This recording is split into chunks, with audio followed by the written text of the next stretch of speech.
Assalamualaikum Pak. Waalaikumsalam. Silakan Nesa. Ada apa Pak Nesa dipanggil ke sini? Enggak, Bapak mau ngobrol aja. Tadi pagi Bapak dengar ada keributan di kelas karena Nesa teriak dan marah-marah ke Adit. Apakah itu benar? Benar Pak, tadi pagi Nesa marah-marah ke Adit. Mungkin bisa dibilang berteriak.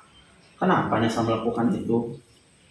Karena Nesa marah dan kesal kepada Adit Pak. Dia membuang sembarangan. Dia membuang permen karet yang sudah dia punya sembarangan ke kursi Nesa. Tentu saja rok Nesa jadi kotor. Oh begitu. Bapak maklumi sikap Nesa seperti itu karena memang tidak ada manusia yang sempurna. Nesa berhak merasa begitu. Terus Nesa ngapain aja? Saya marah dan membentak Adit Pak dan sengaja menendang kursi yang ada di dekat Nesa dan mengenai kaki Adit. Kenapa Nesa sampai menendang bangku? Nesa pasti punya alasan melakukan hal itu. Bahkan bisa saja Nesa melakukan hal yang lebih buruk dari itu. Karena awalnya Adit gak ngaku Pak kalau dia yang membuang permen karet yang sudah dia punya ke kursi Nesa. Apa yang Nesa rasakan setelah menendang kursi dan mengenai kaki Adit? Senang Pak, karena setelah Nesa marah, Nesa merasa lega Pak. Terus sekarang apa yang Nesa rasakan? Nesa nyesel Pak dan kasihan Adit kakinya jadi sakit. Ya, menurut Nesa, benar nggak yang udah Nesa lakuin itu dan sesuai nggak dengan keyakinan kelas yang sudah kita buat? Iya maaf Pak, salah Nesa dan Nesa janji gak bakalan ngelakuin hal itu lagi. Ya, Bapak yakin Nesa adalah anak yang baik. Mungkin dengan marah dan menendang bangku hingga membuat Adit menjadi sakit kakinya, Nesa menjadi senang dan lega. Pada akhirnya kan hal itu bertentangan dengan hati kecil nurani Nesa ya. Sebaiknya kalau hal itu terjadi lagi nanti Nesa bilang ke Bapak atau guru kita yang ada di kelas agar kita nanti menasihati Adit. Jadi Nesa harus bisa mengontrol emosi, jangan seperti itu lagi ya. Ya Pak, makasih, maafin Nesa Pak. Ya, nggak apa-apa. Ya udah Nesa boleh kembali ke kelas. Assalamualaikum Pak. Waalaikumsalam. Assalamualaikum warahmatullahi wabarakatuh. Saya Hanesa dari kelas 9A.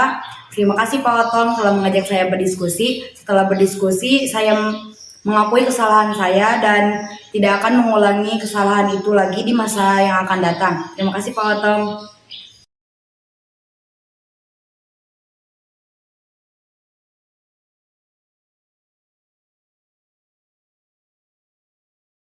Assalamualaikum Pak. Waalaikumsalam. Silakan Puja dulu ya. Ada apa ya Pak Puja dipanggil? Enggak, Bapak mau ngobrol aja. Tadi pagi Pak Dian laporan ke Bapak.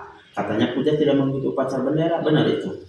Benar Pak, tadi pagi Puja telat berangkat sekolah karena bangunnya kesiangan. Kok bangunnya bisa kesiangan? Kenapa? Semalam Puja main game sampai larut Pak. Dikiranya malam minggu, makanya main game sampai larut malam Pak. Oh begitu, tidak apa-apa. Bapak juga pernah melakukan kesalahan seperti itu. Tidak ada manusia yang sempurna. Jangan bilang ke orang tua saya Pak. Takutnya kalau Bapak bilang HP saya dirampas, saya nggak bisa main HP lagi. Iya, nggak apa-apa. Puja senang main game. Puja pasti punya alasan melakukan hal itu sampai larut malam. Walaupun menurut Bapak, Puja bisa melakukan hal yang lebih baik dari itu.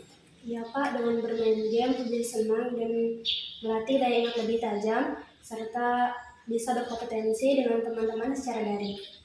Menurut Puja, benar nggak yang udah Puja lakuin itu dan sesuai keyakinan keluarga Puja? Tadi katanya kalau sampai Bapak bilang main game, HP-nya dirampas. Boleh nggak sebetulnya bayar main game sampai larut malam itu? Ya maaf Pak, Puja salah dan Puja janji nggak bakalan mengulangi hal itu lagi. Lain kali Puja akan ingat waktu ketika bermain game. Iya, Bapak yakin Puja adalah anak yang baik. Mungkin dengan bermain game menjadi senang dan mengasah daya ingat serta bisa berkompetisi dengan teman-teman secara daring. Tapi ingat, itu kan bisa membuat Puja bangun kesiangan dan terlambat ke sekolah ya. Sedangkan upacara itu adalah kewajiban Puja sebagai siswa. Jadi Puja nanti harus bisa mengatur waktu. Kalau libur bolehlah sampai malam gitu. Tapi ketika akan hari sekolah, cukup sampai jam 8 jam 9 aja biar besoknya tidak kesiangan. Seperti itu ya, harus bisa mengatur waktu kapan waktunya untuk tidur.